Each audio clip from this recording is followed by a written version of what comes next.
ایران کے supreme leader Mujtaba خامنہ نے امریکی صدر ڈونلڈ ٹرمپ کے دستخط کو بے وقت اور بیکار قرار دے دیا۔ ایران کے سرکاری ٹی وی کی جانب سے جاری کیے گئے بیان میں مجتبی خامنہ نے کہا کہ ایران کے ساتھ معاہدوں کی بار بار خلاف ورزی سے دستخط کا بے معنی ہونا واضح ہو گیا۔ ایرانی سپریم لیڈر نے کہا کہ امریکی رویے میں غنڈہ گردی، تسلط اور وحشی پن بھرا ہوا ہے۔ سپریم لیڈر نے امریکہ کو شیطان بزرگ کے نام سے مخاطب کرتے ہوئے کہا کہ جرائم اور وعدہ خلافیوں کا یہ تجربہ پستی کا ایک اور ٹھوس ثبوت ہے۔ امریکہ کی بددیانتی، غیر معقولیت اور ناقابل اعتماد ہونا واضح ہو چکا۔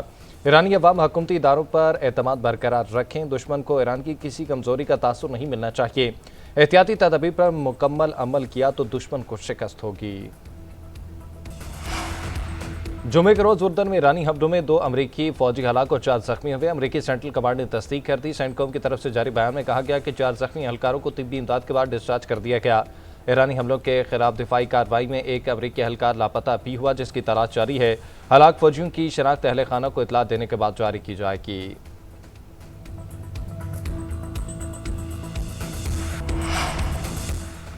ایران کے کویت، اردن، بحرین پر امریکی فوجی اڈوں پر حملے۔ سعودی عرب میں پرنس سلطان ایئر بیس کو بھی نشانہ بنانے کا دعویٰ۔ حملوں میں 2 امریکی طیاروں، ایندھن ذخیرہ کرنے کی تنصیبات اور بیس سے منسلک عمارتوں کو نشانہ بنایا۔ ایران کا امریکی بحری جہاز پر کروز میزائل داغنے کا بھی دعویٰ۔ پاسداران انقلاب کے مطابق وہ شہر میں امریکی MQ-9 ڈرون مار گرایا۔ اردن اور کویت کا متعدد ایرانی میزائل اور ڈرونز فضا میں تباہ کرنے کا دعویٰ۔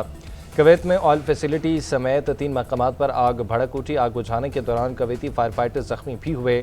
امریکی میڈیا کے مطابق اردن کی بیس پر حملے میں کئی امریکی فوجی زخمی ہوئے۔ امریکہ کے ایران میں شہری تنصیبات پر مزید حملے۔ جنوبی اور وسطی ایران میں پل، سرنگیں اور واٹر فلٹریشن پلانٹ نشانہ بنانے۔ گزشتہ رات ہونے والے حملے میں 7 شہری شہید ہوئے۔ ایرانی میڈیا کے مطابق امریکہ نے میری ٹائم کنٹرول ٹاور، بجلی کی تنصیبات اور روڈ انفراسٹرکچر کو نشانہ بنایا۔ سمندری پانی کو میٹھا کرنے والے پلانٹ پر حملے سے 10,000 شہریوں کو پانی کی سپلائی بند ہو گئی۔ ایران نے گزشتہ روز شہید ہونے والے افراد کی تصاویر بھی جاری کر دیں۔ پل پر ہونے والے حملے میں 2 گاڑیاں نشانہ بنیں، جن میں 6 افراد شہید ہوئے تھے۔ ایرانی وزارت صحت کا کہنا ہے کہ امریکی حملوں میں 6 جولائی سے اب تک 50 افراد شہید اور 500 سے زائد زخمی ہو چکے ہیں۔ ایران کا اسلام آباد مفاہمتی یادداشت پر عمل درآمد معطل کرنے کا اعلان۔ نائب وزیر خارجہ کاظم غریب آبادی کا کہنا ہے کہ ایران نیک نیتی کے ساتھ مذاکرات میں مصروف تھا۔ بدقسمتی سے امریکہ نے وعدے توڑتے ہوئے جارحیت شروع کر دی۔ اب ایران نے بھی وہ تمام نکات معطل کر دیے جن پر عمل کا وعدہ کیا تھا۔ امریکہ کو ایک بار پھر جارحیت کا بھرپور جواب دیا جا رہا ہے۔ ایران صرف اپنے دفاع کے لیے جواب دے رہا ہے۔ سیکورٹی فورسز کی بانوں میں بروقت کارروائی۔ دہشت گردی کی بڑی کوشش ناکام بنا دی۔ بارودی مواد سے بھری گاڑی خودکش حملے سے پہلے ہی تباہ کر دی۔ سیکورٹی فورسز کی کامیاب کارروائی میں بارود سے بھری گاڑی اور موٹر سائیکل تباہ ہو گئی۔ ایک خارجی جہنم واصل ہوا اور 5 زخمی ہوئے۔ سیکورٹی فورسز نے خودکش حملے کے لیے تیار گاڑی کی مسلسل 3 دن نگرانی کی۔ آبادی سے دور جانے پر اسے نشانہ بنایا۔ وزیر داخلہ محسن نقوی کا بروقت کارروائی پر فورسز کو خراج تحسین۔ سانحہ زیارت میں شہید ہونے والے اہلکاروں کی نماز جنازہ ادا کر دی گئی۔ کوئٹہ کے ایوب اسٹیڈیم میں نماز جنازہ ادا کی گئی۔ اپوزیشن لیڈر محمود اچکزئی نے بھی شرکت کی۔ صوبائی وزراء، اعلیٰ حکام اور قبائلی رہنما بھی شریک ہوئے۔ دوسری جانب حکومت بلوچستان اور دھرنا کمیٹی کے مذاکرات کامیاب۔ معاہدے پر فوری عمل درآمد شروع کر دیا گیا۔ وزیر اعلیٰ بلوچستان بھی سرفراز بگٹی کی ہدایت پر زیارت کے سرکاری اداروں کو شہداء کے نام سے منسوخ کرنے کا فیصلہ کیا گیا۔ محکمہ داخلہ، تعلیم اور صحت کو ناموں کی تبدیلی کے لیے مراسلے بھی جاری کر دیے گئے۔